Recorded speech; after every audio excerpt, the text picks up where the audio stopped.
You're watching Tag TV.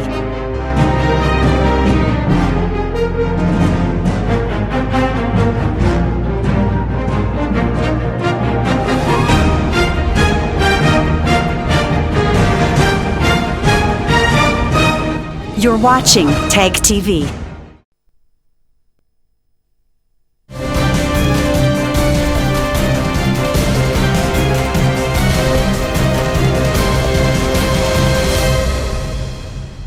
Hello and welcome to Newsweek South Asia, a program that talks about the breeding of terrorism and its impact on South Asian nations. Let's begin with the headlines first.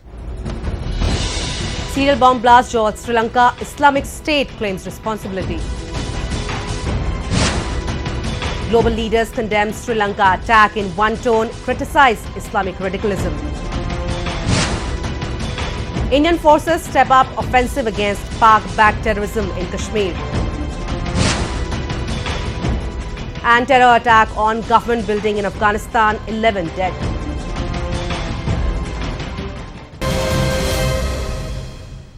As many as 253 people are dead while hundreds are injured in a series of bomb blasts that hit luxury hotels and churches across Sri Lanka on Easter Sunday, leaving the entire country in a state of shock and lockdown. The attacks have been claimed by Islamic State, which is seeking to revive itself in South Asia after getting ousted from Iraq and Syria. The deceased include at least 32 foreign nationals belonging from Britain, US, Turkey, India, China, Denmark, Netherlands and Portugal.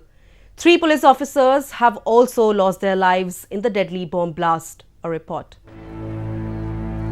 The Sri Lanka serial bomb blast has left the entire world in a state of shock.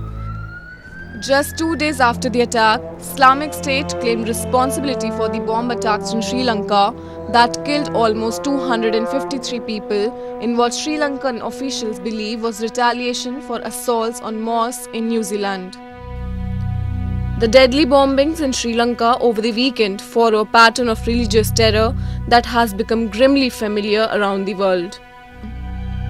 The hardline militant group, who have lost the territory they once held in Syria and Iraq to Western-backed forces, released a video on Amaq showing 8 assailants, 7 of whom were masked and were pledging allegiance to Islamic State leader Abu Bakr al-Baghdadi. That the ISIS has claimed responsibility. All that we knew earlier was that there were foreign links and that this could not have been done just locally. There has been training given and a coordination which we have not seen earlier. We will be following up on this claim. There was suspicion that there were links with the ISIS. Easter Day bomb blast at 3 Sri Lankan churches and 3 hotels killed about 253 people and wounded nearly 500. Powerful explosions struck in quick succession at 3 hotels in the capital Colombo. First, the Cinnamon Grand Hotel was hit and then the second explosion happened in high-end Shangri-La Hotel. Followed by Cinnamon Grand and Shangri-La, a deadly third explosion also happened in Kingsbury Hotel in Colombo. 3 churches were also targeted in that wave of blasts that include Colombo's historic St. Anthony Shrine, the St. Sebastian's Church in the town of Negombo, and the Zion Church in the east coast town of Batticaloa. At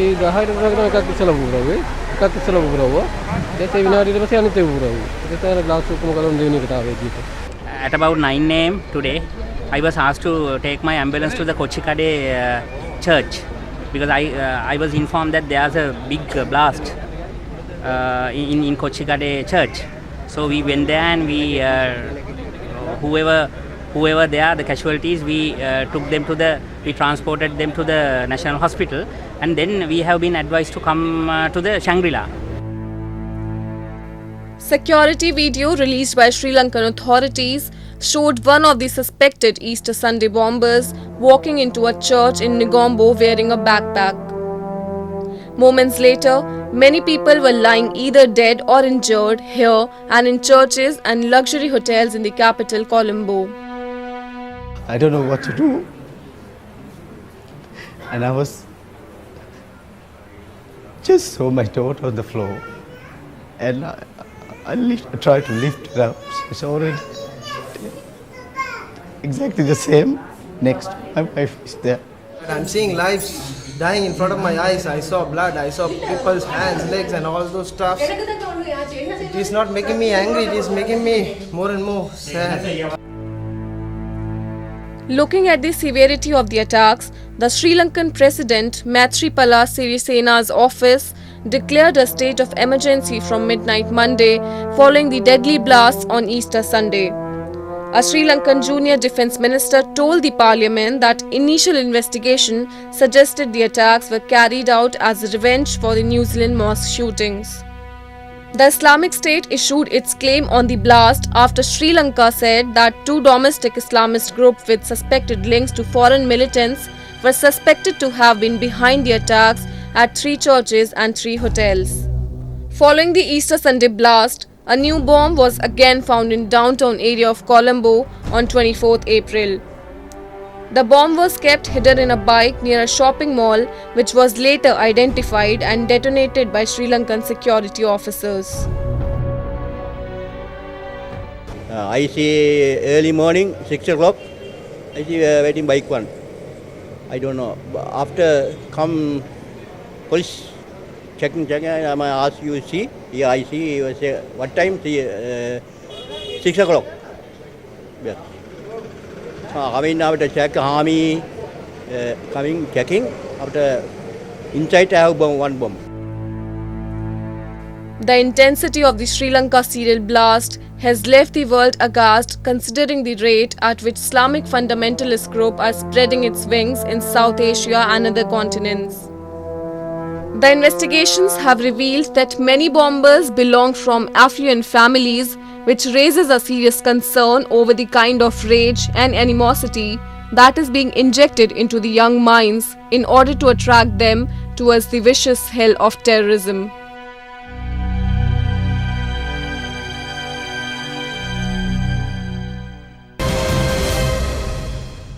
In less than 3 months, the world witnessed third big terror attack on a peaceful nation. After Pulwama and Christchurch terror attack, Sri Lanka also had to go through the same ordeal owing to fascist mindset that has emerged out of lunatic religious attitude. Talking about religious lunacy, Pakistan seems to have played the most important role in engineering the idea of Islamic fundamentalism, which is the driving force of terrorism. Attacks in Sri Lanka are a result of the same psychotic mindset which has largely emerged from the terror land Pakistan. The leaders all across the world are condemning the terrorist attack in unison and have expressed complete rejection towards tolerating terror activities and the nation who support terrorism on their land. A report. The investigations into Sri Lanka blast are indicative of the fact that there were foreign links in the attack, as this could not have been done just locally. The involvement of Islamic State in the attack not only establishes the foreign connection, it also signals towards Pakistan's ISI that must have been in contact with the terrorists for the smooth execution of the attack. It is pertinent to mention here that no terrorism group operates in a vacuum, and each has some type of sponsor to help them stay funded and operational. In South Asia, Inter-Services Intelligence, or Pakistan's ISI, is the main organization that provides aids to the terror groups. And the scale of these attacks, shows that the militant organization must have been backed by some intelligence agencies. Without the support of some intelligence agencies, such a big operation is not possible. So they must have done recce, they must have done minute-to-minute support militant must be getting, and that's how, it's not easy to obtain RDX or other explosives which were managed by them. So it must be organized or helped by some foreign agency. So therefore, I believe, this agency must be the ISI. No other agency in the world has such expertise, because we have seen similar attacks in Afghanistan also, which were backed by Pakistani intelligence agency, or in Bombay, or in number of other places in India. Each group is driven by a perverted ideology that motivates their actions and members. For Al-Qaeda, which is a Pakistan-based terrorist group, it was to push the infidels out of Muslim countries and the broader world. ISIS wants to establish a caliphate, an Islamic state, but with its defeat in Syria, it appears to be filling the void that Al-Qaeda has left vacant. Yes, radical Islamist terror remains a threat. The President's been very clear about that. I think I've been very clear about that. We are continuing to do real work against these evil human beings that went into places of worship on Easter Sunday. We've taken that threat down substantially. The destruction of the caliphate was important, and it mattered, and the takedown of these threats from other geographies as well. But sadly, this evil exists in the world, and the United States and all of its partners that are cooperating in the de-ISIS campaign, some 80 countries, and other nations too that are assisting us in defeating this terrorism around the world. We have to remain active and vigilant, and it's going to require attention. There's no doubt about that. As the Sri Lanka terror attack is an attack on humanity, the world leaders have come together to condemn the heinous attack in one tone. Indian Prime Minister Narendra Modi condemned the Easter Sunday bomb blast as he ridiculed the entire idea of terrorism that has become a terrifying factor for the entire world and especially South Asia. आतंकवाद कितना भयंकर है, हर दिन दुनिया में कहीं न कहीं धरती को खून के रंग सा रंग दिया जाता है। आज श्रीलंका में जो कुछ भी हुआ है, श्रीलंका वासियों के प्रति भारत पूरी मजबूती के साथ खड़ा है। ऐसी संकट की घड़ी में भारत श्रीलंका की जो भी मदद कर सकता है, हर मदद के लिए तैयार है। While speaking to a reporter at the annual Children's Easter Egg Roll event, US President Donald Trump described the Easter attack on churches and hotels in Sri Lanka as a terrible thing. He also informed that he had spoken with Sri Lankan Prime Minister Ranil Wickremesinghe to offer the condolences to the United States government. Terrible thing. Get out, Steve. For a long time. A lot of people don't want to talk about it. It's a terrible thing. I just spoke with the Prime Minister. I spoke with the various government officials, and we are working with Sri Lanka. But that's a terrible thing. As one Japanese resident has also lost his life in the deadly attack, Japan's Prime Minister Shinzo Abe also offered his condolences to the victims of the bomb blasts, and along with Japan, the Australian Prime Minister Scott Morrison also condemned the horrific attack and offered heartfelt sympathy and support for the Asian nation. The Australian government condemn these further terrorist attacks that we've seen. Bombings in Sri Lanka of Christians as they went to worship on Easter Sunday. Bombings in hotels, all coordinated as part of a deadly terrorist attack.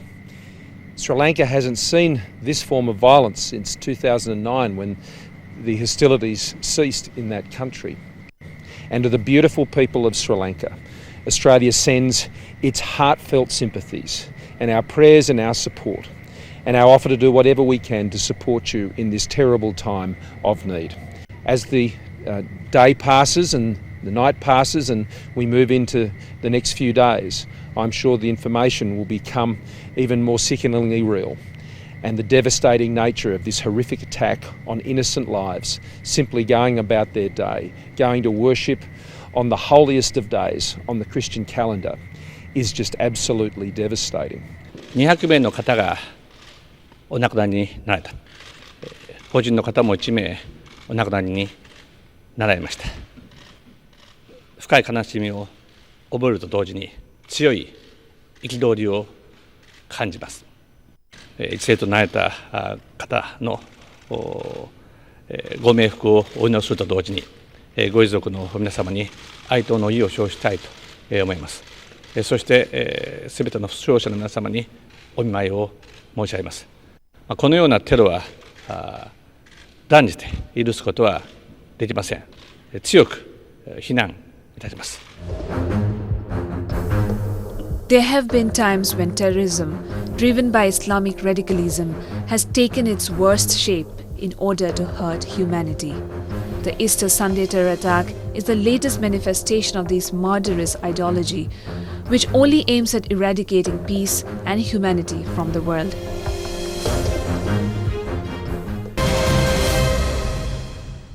In last 1 year, Indian security forces have made a tremendous progress in uprooting the menace of terrorism from the Kashmir Valley. Stepping up their offensive against Pak-sponsored terrorism in Kashmir, the security forces have recently added 2 more in the list of neutralized terrorists. The forces have also apprehended a Pakistani terrorist who admitted his affiliation to Lashkar-e-Toiba outfit during a press briefing held in Baramulla. His confession is a live evidence to Pakistan's complicity in perpetrating terrorism across the South Asian nations. Pakistan का रहने वाला हूँ मियाँ वाली शहर म्याना मोहल्ला नई आबादी लश्कर तैयबा से मेरा ताल्लुक है उम्र 27 साल 2017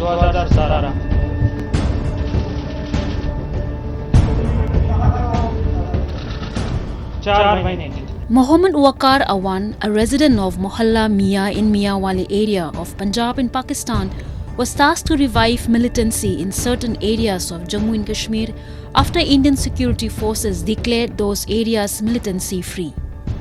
Awan alias Chota Dujana confessed before the media that he had received 4 months training in a terror camp base in Muzaffarabad in Pakistan-occupied Kashmir. ये जो आपने अभी देखा इसका नाम है मोहम्मद वकार आवान, कोट छोटा दुजाना, रेजिडेंट ऑफ मियाना मोहल्ला मियावाली पंजाब पाकिस्तान। 2017 जुलाई में यहाँ पे आया है क्रॉस करके and he was active in Handwara area. After that he went to Srinagar और पिछले पौने 10 साल से ये श्रीनगर में मुख्तलिफ जगहों पे ऑपरेट कर रहा था with in Srinagar city. Within a day after the arrest of the LET operative in Baramulla district, Indian security forces neutralized 2 more terrorists affiliated to Jaish-e-Mohammed in Anantnag district of Jammu and Kashmir. 1 AK-47 and 1 SLR and a huge quantity of ammunition has been captured from their possession. Both of them belong to Hizbul Mujahideen and they've been active. One was active since 2017 and the other one became active in June 2018. The ongoing crackdown of Indian military on Pak-backed terrorists has certainly sent chills down the Hizbul Mujahideen, Jaish and LET commandership operating from Pakistan. Giving an account of success Indian security forces have achieved against Pak-sponsored terrorism in Kashmir, security officials released a statement regarding number of terrorists neutralized during the operations. This year, total of 69 terrorists have been killed, 12 apprehended.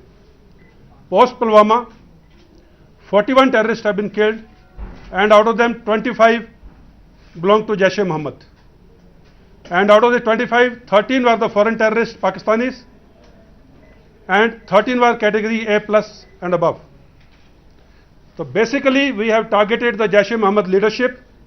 The situation now is, there is no one coming forward to take on the leadership of Jaish-e-Mohammed in the valley.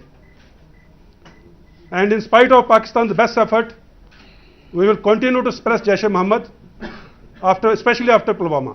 Last year's killings also included a very big number of Jaish-e-Mohammed and Lashkar-e-Toiba commanders and operatives. Their number during the last year and the current years is 46. 27 of them belong to Jaish-e-Mohammed and 19 to Lashkar-e-Toiba. So with that foreign element getting neutralized, that also made a big dent to the ongoing militancy. During the current year also our successes have been quite commendable. Our troops on ground have done a very good job. Around 70 militants have been neutralized and a very large number again has been apprehended. The officers also added that the entire leadership of the JEM has been decimated and remarked that no militant operative is ready to head the terror outfits.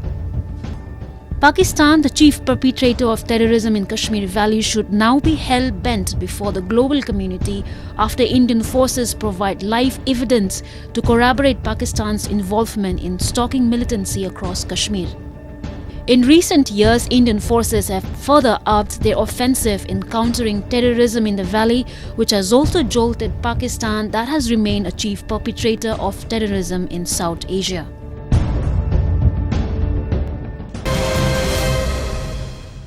Giving a major blow to the US-led peace talks in the war-torn Afghanistan, a suicide bomb blast in a government building in capital city Kabul reinstates the country still under battle against terrorism. The militant attack targeting the government offices in a busy commercial area took 11 lives and injured many others. A report. Despite continued efforts to open peace talks with Taliban, Afghanistan doesn't see a daylight when the territory is safe from any blast or militant attack. A few days ago, a suicide bomb explosion ripping through a multi-story building in a commercial area of Kabul city took 11 lives and left several injured. Assailants armed with guns, grenades and suicide bomb jackets stormed the 18-story government office during midday and resorted to unrestrained gunfire and explosions.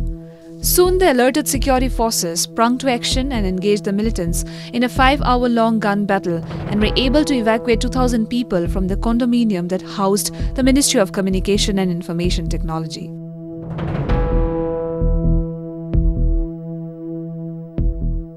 عکسای مهاجم داخل وزارت ما شد دیگه یکیش انفجار کرد دیگه تا حالا هم دیگه زدن میرن ما در دفاتر خود بودیم زمانی که انفجار صورت گرفت در دفاتر خود بودیم بسیار یک انفجار قوی بود بعدا ما به دفترهای سیوروم رفتیم همه همکارای ما در منزل دفتر سیوروم است و بعدا دیگه انفجارهای پای هم دوامدار بود فایرها و شلیکا به اندازه زیاد بود. A Chinese survivor from the multiple attacks recalled the horrible moment at a government office building in Afghan capital, Kabul. He was one among the 3 Chinese who survived the explosion in the ministry building targeted by the militants. With the help of the Chinese embassy in Afghanistan and the Afghan government, the trio survived the fierce attack launched on the government building.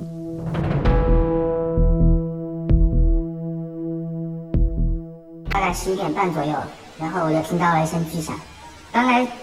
当时给我的感觉就是在150米到200米之外，然后我就立刻返回机房，返回那个所在大楼的机房，在大楼里面困了大概2小时左右。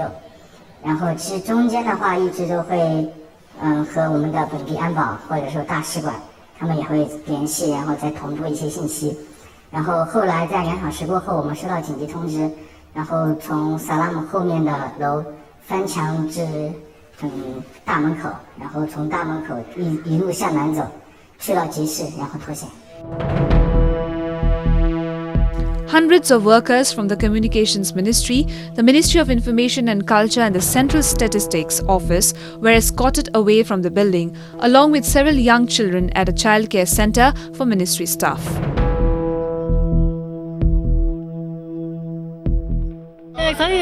سر نان بدیم دفعتان یک انفجار شدید شد همین طفلک‌ها مشقابای نان از پیشان برای چیغ زدیم که طفلا رو نجات دادیم همراه معلم ما رفتیم در اتاق سفرین رفتیم که در اتاق اجتماعی همونجا خود گرفتیم تا یک لحظه که یک اهمیت شد باز ما را نیروی امنیتی کشید تشکر یک جهان از نیروی امنیتی که ما رو نجات دادن کشید خداوند یار و نگهدارشان باشه همیشه تشکر شما. The government condominium came under suicide attack was close to the popular Serena Hotel, one of the very few Kabul hotels that was still being used by foreign visitors, has turned a deserted location in aftermath of the terror attack. The recent suicide attack has marked a return of complex attacks in an urban centre which have killed hundreds of people in Kabul and other Afghan cities over the years.